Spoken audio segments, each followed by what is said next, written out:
po jako akawuwo.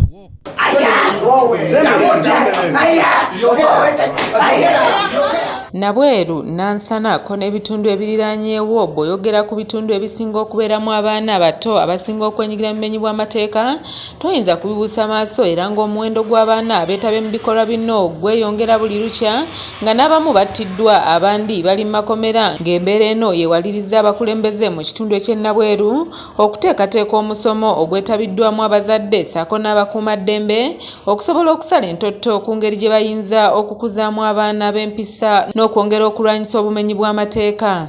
Wenjogera ku sexual abuse simanyi oba mukitegeera.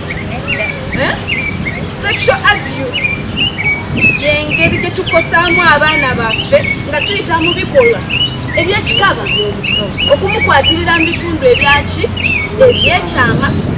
Abazadde abamu tetwefiirayo weyambula bweyambuzi bamaama n'omwana ng'ali awo omwana n'alaba ebintu yatakola ki yatanatuuka ku ki. Kansala Nakanyike Aneti nga yakulembeddemu ensonga eno ategeezezza nti abazadde bayitiridde nnyo okwesulayo ogwa naggamba mu kukuza abaana naddala mu mulembe guno. Abaana bano tubafuula emikwano gyaffe nga singa omuntu aba amukoze ekintu ekitajja asobola okujja n'akubulira ng'omuzadde nti maama oba taata kino kiri bwekiti neki ne bwekiti.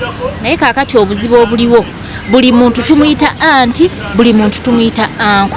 Twava ku mulamwa guli ogw'okugamba nti oba anko abeera muganda wa taatawo. Rosemary Nakaweesi nga ye kansala akiikira ekitundu eky'Ewamala agambye nti abazadde ensangi zino emirimu gibasingidde amaka ng'abazadde bakeera nkya okugenda okukola obuvunaanyizibwa bw'abaana baabwe ne babulekera abakozi. Abazadde twefudde nnyo bize ne twerabira omulimu gw'obuzadde Mukama gwe yakola ki gwe yatuwa.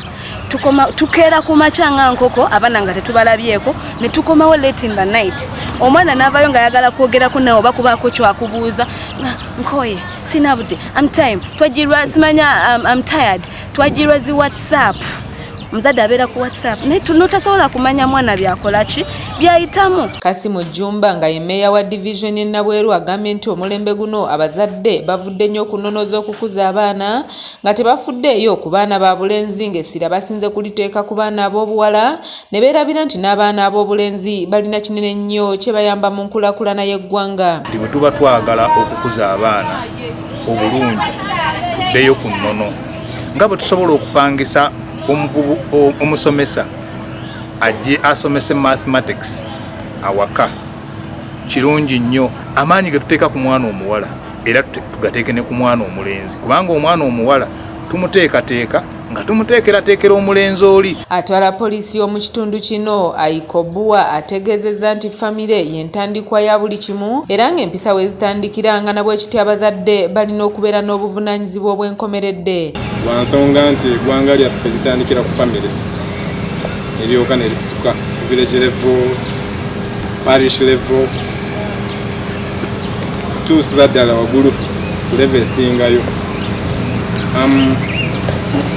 Omusomo guno tutwale ekisingamu creating a cohesion oba okukwatira wamu family, local leadership. Abamu ku bazadde abeetabye mu lukiiko luno bategeezezza nti Nazzikuno omwana yakuzibwa nga kyalo wabula ng'ensangi zino abaana beefuga bokka era nga tebagambwako nga n'omuzadde omulala bw'agamba ku mwana atali wuwe gubeeranga musango. Ffe batukuzanga nga tuli muki tuli mu